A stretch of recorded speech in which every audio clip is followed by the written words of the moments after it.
Vamos lá para a redação da TV Pai Eterno agora. Quero saber se o Fernando Brandão está sentindo aí os sintomas, ficou até meio redundante, né, Fernando? Desse tempo seco. Eu tô aqui, mas tô sentindo a garganta, viu? Pegando um pouquinho por causa dessa sequidão toda. O jeito é beber água. Wilker, bom dia para você, para quem está vivo com a gente aqui no Brasil hoje. Com certeza, minha voz já começou a querer ir embora, viu, Wilker? Já estou com uma gripe meio alérgica aí. E eu já estive gripado no mês de julho e agosto, então agora mais uma.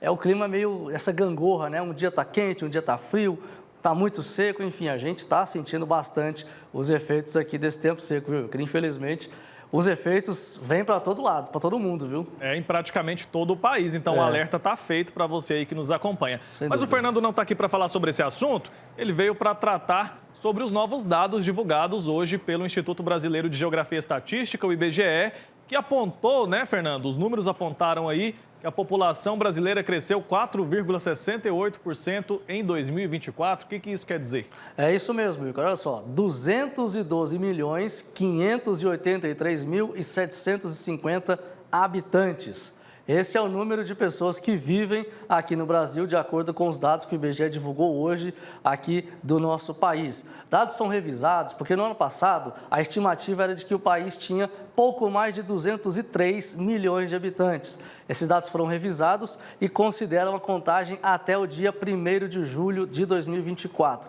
Como você falou, o crescimento é de 4,68% em relação a 2023. Ou seja, o Brasil saltou aí de 203 milhões para 212 milhões de habitantes. O estado de São Paulo segue na dianteira com folga, né, vamos dizer assim, em relação aos estados mais populosos do país. Por lá são quase 46 milhões de pessoas que vivem no estado de São Paulo. Então, a gente tem esses números divulgados pelo IBGE. E o que esses números mostram, viu? O que esses números significam? Eles significam que o país realmente tem crescido. A gente já falou um dia desses aqui sobre a estimativa da população brasileira a longo prazo. A população deve continuar crescendo até 2041 e a partir daí ela para de crescer e vai registrar aí uma diminuição em 2070. Esses números mostram a população crescendo e eles são importantes também porque são através desses dados, desses levantamentos do IBGE, que o Tribunal de Contas da União, juntamente ali com todo o sistema político brasileiro, né, fazem ali a distribuição dos recursos públicos aqui no Brasil. O Tribunal e o Governo Federal, né, fazem aí essa distribuição dos recursos públicos, serve também para indicadores sociais, para saber onde tem que se investir, para saber realmente os dados sociais, econômicos e demográficos aqui do nosso país. Então, a gente tem esses estados mais populosos, né, São Paulo, Minas Gerais e Rio de Janeiro, e temos aí também realmente esse aumento de 4,68% no número de brasileiros aqui no nosso país, vivendo por aqui. E o IBGE também mostrou realmente que esses dados também estão aí fazendo, né, com que a população envelheça mais também, né? O Brasil deve, a partir de 2030, 2035 no máximo, ter mais pessoas idosas do que crianças e adolescentes, por exemplo. Isso mostra realmente que o país precisa investir em políticas públicas e especialmente previdenciária, porque daqui a pouco a gente vai ter mais pessoas aposentadas do que pessoas trabalhando. Isso também reflete bastante na economia do país. 212 milhões, Wilker, é muita gente vivendo por aqui, né? O Brasil tem dimensões continentais, a gente está vendo esse clima louco, né? Chove numa região, faz muito calor em outra, neva em outra região, então a gente tem um país muito grande e o IBGE mostrou através desses números que a população realmente não para de crescer, mesmo que num ritmo, vamos dizer assim, menos acelerado do que já cresceu em anos anteriores. Mas 4,68% em relação ao ano passado, também, logicamente, é um crescimento considerável, viu? 4% em cima de 200 milhões é bastante coisa, né, Fernando? Agora me espantou perceber que o estado de São Paulo concentra ali 20% desse número, né?